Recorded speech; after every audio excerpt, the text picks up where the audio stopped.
Hey coaches, athletes, what's happening? Michael Hughes here with Gymnazo EDU, diving into another installment in our series on Tweakology, this time going after the good old-fashioned elbow. Got to give a lot of thanks to the Great Institute for helping me understand and invent the word Tweakology for us to dive into and give it to you trainers and conditioners.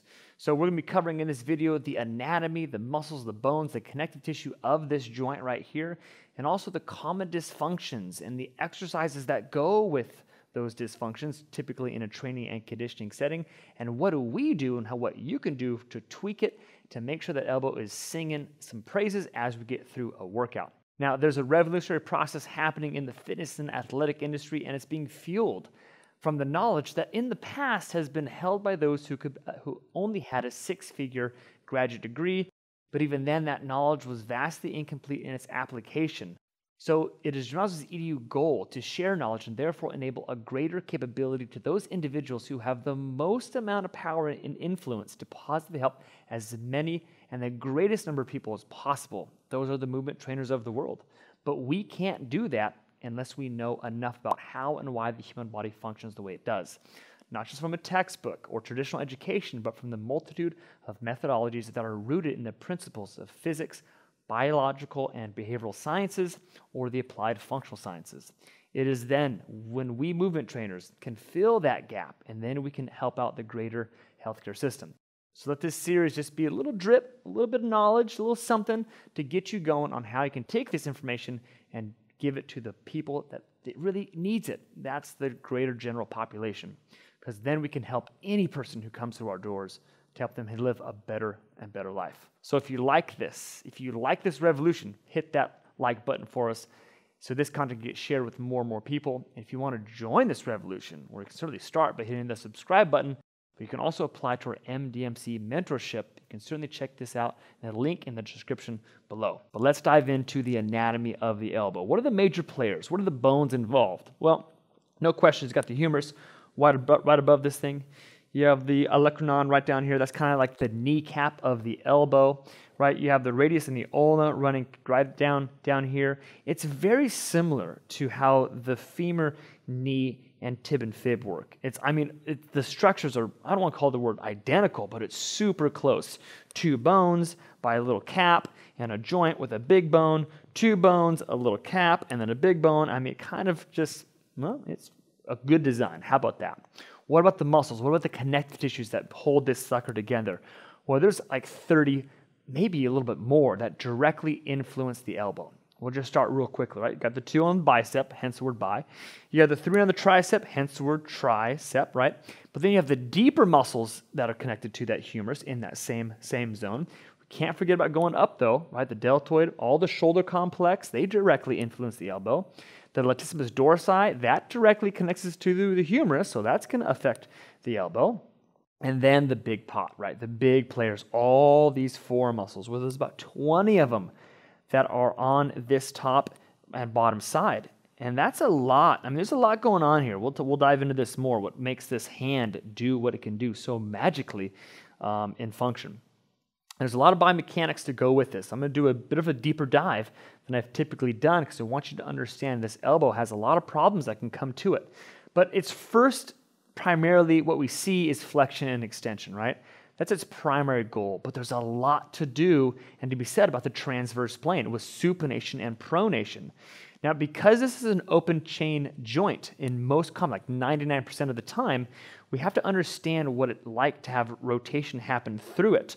Right, that little pattern right there, because it's really influenced by the wrist and by the shoulder scapula complex, just like the knee is affected by the ankle foot and this hip complex. But it's a little different. It's a little different because our knee operates most commonly in a closed chain, or what I mean by that is the foot is in touch with the ground. It's affixed to something. Or our elbow, it's open chain, just to keep it simple, right? It's not affixed to anything. It certainly can be affixed to something. Push-up, we'll talk about that later, but it operates in a flow state much more than our knee does. So just something to understand there. Now I'm going to dive into a little bit more because the common dysfunctions, those are the biggest 2 that people talk about, are golf and tennis elbow. So there's a lot of that medial lateral epicondylitis, essentially, a little bit of tension, right? Tendonitis, same kind of thing. So if we understand that the elbow is in a long chain of joints, right, literally from our foot all the way up into our wrist. So it's kind of at the end of that chain. And when we're talking about these two common dysfunctions, we have to understand where can this really come from? Because I'm going to start talking about tweaks later on with more common exercises, and I want you to get the broadest picture first so you can understand the little bitty tweaks and why I'm doing those things and why it's worked so well in our training and conditioning for our hundreds and our thousands of clients that have come through us over the years.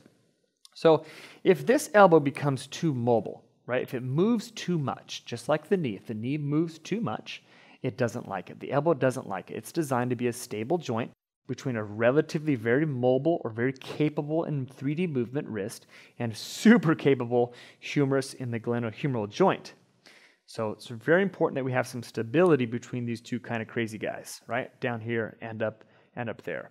But let's talk about the biomechanics of pitching, right? So pitching is a very common sport, especially in America, or throwing, right? It's very football, baseball, two of the big sports. Even shooting a basketball is essentially throwing, right?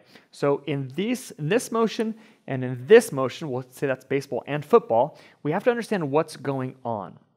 Now, there's two types of pain that can happen. One is on pain of release on the throw at the elbow, and one is on when we start to load back and begin to throw. So let's talk about the first one. If there's pain in the release, we have to understand that when we throw, our foot stops first. Baseball, football, even basketball, right? We hit a stop point, right? Or we'll jump and do some sort of throw. But the case is there's power that's happening from the foot up on in. And as from a baseball throw, we pitch and we come through like, ooh, pain right when I release. The chain reaction of deceleration started way down here. Foot into the hip, into the thoracic spine, winding its way around in a rotational, actually not rotational, but in a diagonal process from my left hip to my right shoulder coming through. So the deceleration, the brake pedal motion has already started. And if it doesn't do a good enough job through the series of hundreds of muscles wrapping around to my backside into my arm, if it doesn't do a good job and there's going to be on that release point, the brake has to run into the elbow. And that could be a big problem. So just understand that concept that when there's pain with throwing, or a common dysfunction is tennis or golf, right? Tennis, as we come kind of through this kind of backhand feel, boom, right? And golf, as we come this way and come into there, it's the same concept, but it's much easier to see from a throwing right at you scenario. And they're also, the same is true if we're loading up to throw and we're here and we haven't released yet and there's pain on the coming through, ball still in our hand. Well, it's the same thing, it's just from an anterior portion. Because as we step, this adductor needs to accelerate. It actually contracts and pulls my pelvis in. My core coming across in that diagonal fascial line needs to come through and basically flex. And then my chest, it needs to flex. My deltoid needs to flex. Even through a bit of my deep rotator cuff muscles, they need to flex or concentrically explode. If they don't do a good enough job, then this arm and all the muscles that connect deep into that kind of medial elbow, they're going to have to flex more. Contract is what I mean by flex. More, and that could pull on that tendon a little bit too hard, and over time, boom, there's that pain as our windup comes through. So I briefly want to take some time to cover that, to see the chain reaction biomechanics of what could happen, right, just could, in a throw positioning and how it all attaches to the elbow, but has nothing to do with the elbow. It's just the last guy that's getting picked on. So a bit of time on that one, a bit of a kind of segue, but let's go back to it, because we need to understand about some more things, at least in fitness, right? What about throwing a medicine ball? Let's grab on medicine ball here, and let's say I'm going to be kind of throwing this thing. This is a common thing that happens in training facilities, as I'm throwing that medicine ball against the wall. What tweaks can I offer to take away what I just spoke about in those common elbow type pains, tennis elbow, golf elbow, or medial or lateral epicondylitis in a sense? If that's when it gets to a crazy point. Just pain in the elbow is just medial pain. So think about if I'm throwing a ball in rotation, right? Well, I can certainly change my positioning, right? If let's say I don't have enough power from the pelvis as it's throwing up into my elbow, what if I change my position to forward facing? Now I can kind of wind up and maybe use my hip a little bit more aggressively and do a push motion versus a throw motion. Well, there's an idea, right? Maybe my pain, I can get a little bit more energy if I go from a low position and do more of an underhand and throw more of a diagonal up position. That's certainly possible. Of course, I can do the same thing. As I wind up, I can wind up more at shoulder height and go down low and throw it a downward angle. Those may seem like simple just angulation changes, but they change the muscles and the connective tissue that are involved to incorporate more friends. That's what we want to do about the elbow. We want to bring more friends, more muscle groups to the party. So in a workout, you're not disrupted by some elbow pain. You can keep going through that without needing to solve and stop the workout to solve the pain. You can work yourself around it just for the time being. That's really important if you're a coach or an athlete. You just got to get the workout done, but you don't want to destroy yourself through the process. So that's a big piece there. What about the lower body tweaks in throwing or rotating or swinging, right? This could be with a cable machine. I'm just using an actual medicine ball. Instead of just a static foot position, I can do a step that adds more acceleration, that brings more friends to the party. I can do a step rotation throw, right? With this one, I could do a step or a load and a step throw. Again, all those things add more potential, more movement potential into it. Now you're going to say, gosh, that really takes away from the focus on the core. Well, with all tweaks, there's always going to be a trade-off, right? You ask any engineering student, any engineer, there's no such thing as a perfect compromise, right? It's just not in the word. You have to always steal from one to give to another. And the body is just engineering in biological form. So it's really important that we understand we're always going to have to steal from something to make it happen, but we always want to avoid pain in a workout, training, conditioning environment because you're destroying something that you're trying to build up. What about push-ups? One of the most common things that we can do in fitness that affects the elbow directly. Well, if you've seen a lot of our other videos in this series, you see that we do a lot of hand position changes. So if I'm in a push-up and I'm getting down low and I feel a little bit of pain on my way down, right when that elbow bends, as an example, or on the way up. Well, the thing that we'll do is we understand that we have 6 different hand positions that we can go into to make this push-up different. And the ones I commonly start with first is just hand position out or hand position in, because that changes a big fraction of how this elbow works, because the elbow works in a push-up in much of like how a corkscrew works. Just as a wine corkscrew maybe opens up a wine bottle, right? It spirals in. Our leg does that when it loads, so does our arm.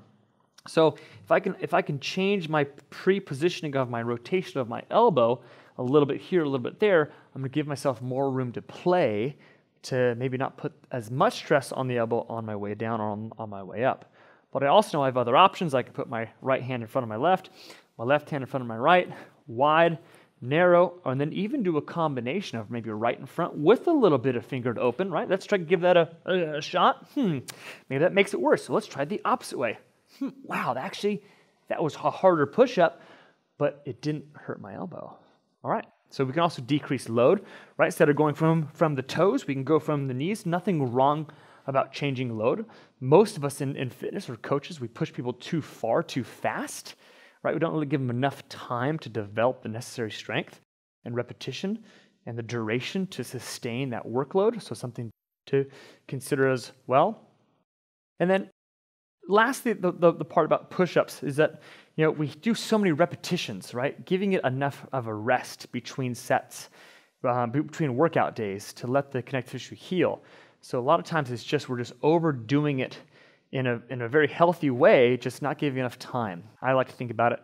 Go to the lake, summertime, you get a sunburn, dang it, no big deal, but you just go to the lake again the next day. And you overdo it again, and then the next day, and then overdo it again. And then those small little sunburns start to add up, and you're like, you had a long 3-day weekend at the lake, you're like, dang it, I am roasted. And not a big event, just small little sunburns throughout the time. So that's kind of how push-ups can affect the elbow as well, just not giving them time to rest and recover. What about the opposite of a push-up? What happens when you do rows, right? Some sort of row, some sort of pull down up high or pull up, right? a lot of these are very similar to the push-up. It's like we got to first see, like, are we overdoing it on the volume? Is that an honest question that you're asking yourself as an athlete or yourself as a coach to other athletes? What's your volume like? Are these muscles, especially if you're a keyboarder, right? Someone who works at desk and does keeps or does anything like that, that's a lot of action, many micro muscle contractions, thousands perhaps, if not way more than that as the week progresses. How's that affecting them in their workouts? So we can change a few things, right? We can change our angulation. If it's just a straightforward row, you can change where that row comes from. Maybe I'm still standing right at you, but the cable's offset slightly. Well, if the cable's offset slightly 45 degrees to my left, now I have to change my row. Instead of coming right at me, my whole thoracic spine and pelvis has to change angulations, which loads this glute more, which loads my lat more, and I can get more of a rotational pull. And even though my body's centered at 0 degrees, my cable's set off 45, I get more friends to the party. I'm going to say that more and more often. To decrease elbow pain in a workout, bring more friends to the party. Bring more muscle, more connective tissue to the party. And if my left leg's in front and I rotate to my left, that's the same side internal hip rotation. I'm going to load that glute more in the transverse plane. My glute says, I'm here. Show me something. I gotcha. And it's going to allow more power through that row as an example. And then the biggest thing that I like to do with any sort of row and elbow pain or pull-ups is add more of a driver from other body parts. So what I'll do is instead of just an isolated elbow row, I'll say, how about the pelvis pulls first, right? So I'll get a kind of view from that. As I'm pulling, I'll have the pelvis basically rotate first, trunk rotate just a hair of a second behind that one, and then I already have momentum built up for my elbow to pull last.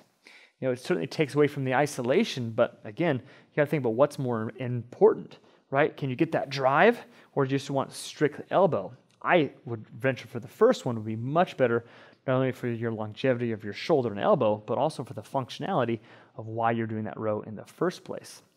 And then when it comes down to it, the grip, right? Your forearm muscles maybe just be so bound down. There's so much tension built up within that fascial network that just grabbing the bar shoots a pain to the elbow, right? So we have to understand that there's some things that we're just too bound down through this network of 20 plus muscles. So the first thing that we can do just in our work is change our grip. Instead of being this kind of grip, we can turn our grip to there, or change our grip to there, or flat, or changing the angulation, because as I rotate more, certain muscles are going to have more tension on them. As I rotate the other way, other muscles have more tension on them. And if you can slip through that tension network and kind of sneak past it without overdoing that particular set of muscles that are overly or hyper toned, right, then you can slip through the workout without the elbow pain. Sometimes it's just too vast. So going through there and really changing how the tension is, foam rolling, soft tissue work, stretching, some basic things. Again, when I talk about in the workout, we're not going to necessarily do that in the workout, but things to consider. If you're in the workout, and let's say you can't carry stuff, we'll do just a kind of a carry type of feel, a log carry, quote unquote. If typically we're doing like a fireman's carry and we can't do that because the grip hurts, we'll just do it and just hug it here. So now my wrists are off and I can just walk, do my drills, etc., etc. So that's one thing to consider. And then this is the next thing, depending on the tools that you have available, we call this a torque strap. And this allows us to take our body, wind up a strap around ourselves, and now we can go through throwing, pulling, all the body biomechanics that would make our elbow function to our body, and remove the hand, remove the arm. A lot of deep core training. So we can go through a punching pattern, right? If I change my body angulation or my hand, I can go through a rowing pattern. If I continue to rotate into it, like 270 degrees, I can go through a rotational pattern. And you can see that I'm pulling that bungee cord through my core. Hands aren't even connected. Elbow's not going to feel any pain because it's not doing anything. But I'm still getting the major muscle groups to get trained and conditioned effectively, and therefore progress me as an athlete or progress your athletes as your own coach. So I hope this video gave you a greater understanding and some insight in how you can start to think about your coaching and training sessions for all the movement practitioners, and even for those athletes are the kind of DIYers. We need to start thinking about the dysfunction of the body, not necessarily where it is, like where's it coming from? So that's a big, big piece I hope you get out of this, but also just to make your training and conditioning in real time happen much more smoothly. So if you want to check out another installment of our Tweakology series, we're going to cover the wrist next. And if you want even more content on Gymnazo EDU, please follow Gymnazo EDU on Instagram. You can check out our podcast as well. And if you want to follow me, Michael Hughes, I'm at 3D_athlete on Instagram, and we will see you all next time.